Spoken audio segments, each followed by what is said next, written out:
If there's one thing we established recently about Star Wars Jedi Survivor, it's that the actor Cameron Monaghan is completely obsessed with ponchos. Poncho. Well, first thing I noticed is he's not wearing a poncho. Cameron! Which means, yes, there is likely going to be a poncho in this game somewhere. No idea if that's confirmed. Cameron seems to be hinting at it though. Poncho. There's so many new details being revealed about Jedi Survivor. Today I've got a bunch more regarding the story, regarding combat, co-op gameplay with in-game characters, along with some control settings, puzzles, and more. Also, if you have any questions about Jedi Survivor, please let me know in the comments. I'm going to try and make another video answering all of your questions at some point. I made one last week answering 50 of your questions. A lot of stuff in there. Go watch that one. Hey everyone, it's Andrew. I know a lot of people are wondering about how co-op gameplay is going to work with the new companions you can partner with in the game. This isn't a co-op game where you can play with someone on the couch or play with someone online. It's in-game co-op with an AI character, those being Bo Kuna and Merrin, the only two that are confirmed so far. In a recent interview, Stig Asmussen, the game director for Jedi Survivor, talked about how you're going to be able to negotiate story points and puzzles within the game with a friend. More opportunities for Cal to negotiate the worlds, whether it's through combat or through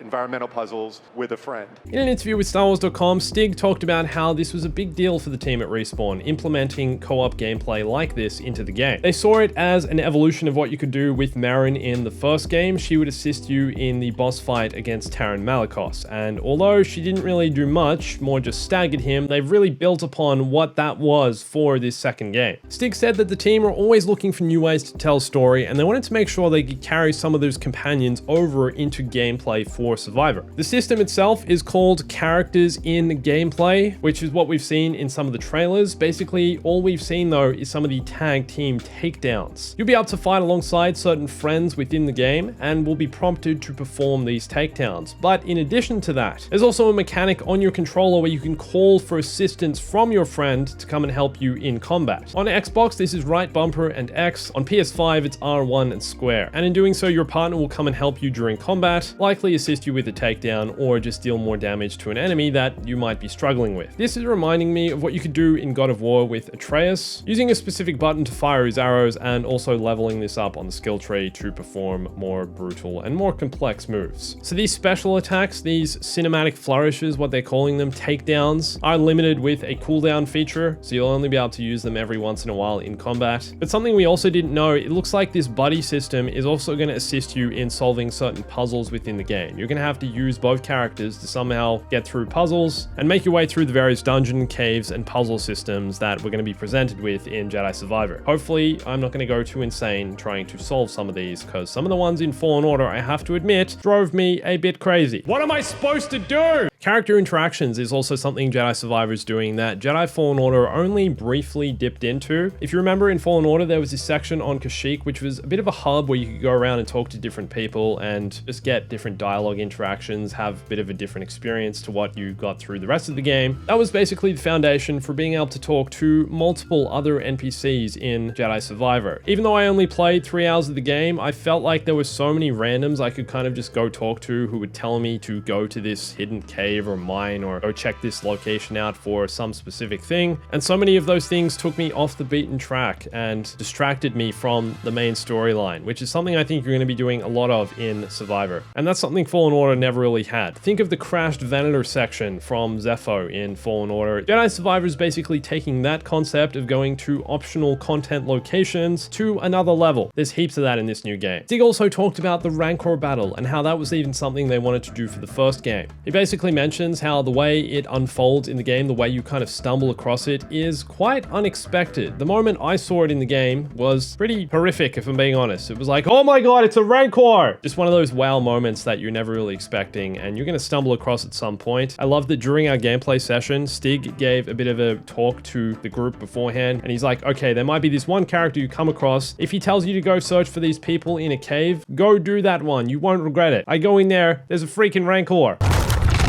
The Gendai character in Jedi Survivor is possibly one of the most anticipated enemies in the entire game. I'm sure you've heard a bit about Gendai by now. They're basically these ancient creatures that are basically unkillable. They're kind of like tentacle monsters. They can regenerate. If you watched the Clone Wars 2003 Cartoon Network animation, you'd know exactly what I'm talking about. Stig was asked about how the team went about creating enemies that were a good match for Cal, seeing as though his powers have doubled since the last time we met. Good.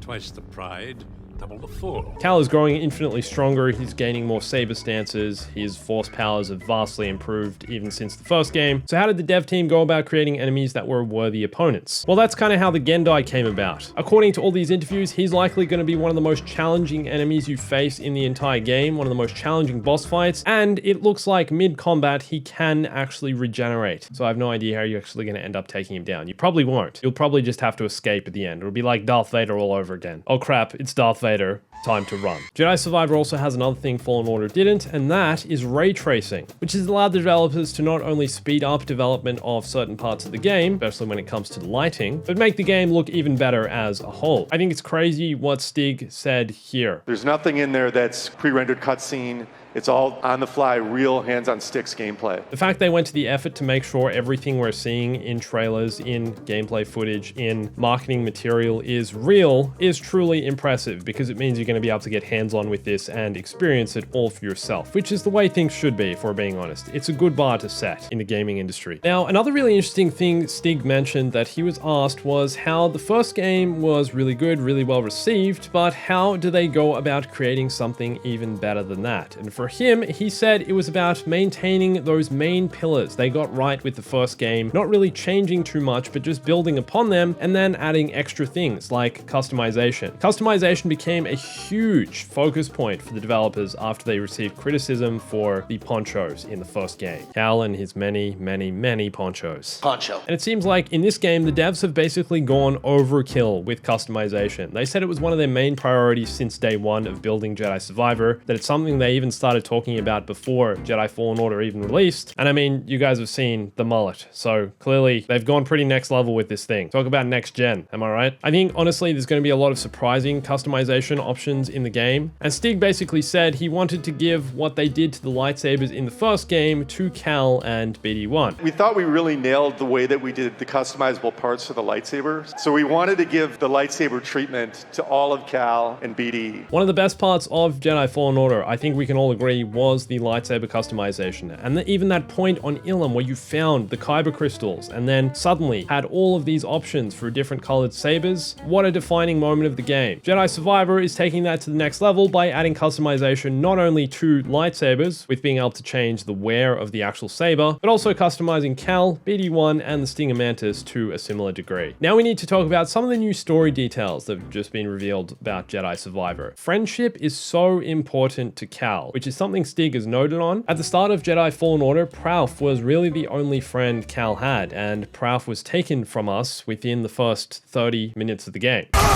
So for Cal, finding friends is something so integral to his journey. His entire life has been stripped away from him, going through Order 66, seeing his master die before his eyes, and then watching as basically his best friend Prauf was killed by the same institution that killed all of his Jedi mentors. Cal's relationship with Cere has evolved since the first game. Even though Cere will kind of always be a mentor character to Cal, she's moved away from being his Jedi master and now resides elsewhere, it seems, and isn't really going along with his journey. Cere basically narrates the final trailer of Jedi Survivor, saying that Cal is alone, that the weight of the galaxy is now on his shoulders. Cere is proud of what Cal has become, a Jedi Knight, clearly confident in what he's doing, also quite savage. But she still has a parental level of concern for him. She still wants to look out for Cal, but likely can't protect him in the same way she could in the first game. She's not coming to his aid anymore to save the day when he's about to be stabbed, and is stabbed by Darth Vader. She's now also on her own journey, on her own path, but it seems like the companions are going to be more of the characters who guide Cal and who are by his side through gameplay, through combat, and actually have his back when things get pretty hairy. Also, according to Cameron Monaghan, the ending of this game is going to be something ridiculous. The ending to this game is so cool. It's my favorite thing that we've gotten to do so far. So whatever you do, don't give it away. Whatever this ending is going to be, it's clearly going to surprise us, and seems like it's even going to take things a step further than Jedi Fallen Order. The ending to that game was so spectacular, facing Darth Vader. I don't think it was something anyone really ever expected, and was such an awesome, scary moment. It's hard to think how they're going to top that for Jedi Survivor, but Cameron seems confident, and if there's one thing you can do, it's you can trust a man in a poncho. Never trust a man who doesn't wear a poncho. If you have any questions or anything to add about Jedi Survivor, please leave them in the comments. Love to read them. Love to see what you guys are thinking. Also, for a full breakdown of the final gameplay trailer and all the hidden details within, watch this video here. And thanks for watching this. My name's Andrew. I'll catch you soon.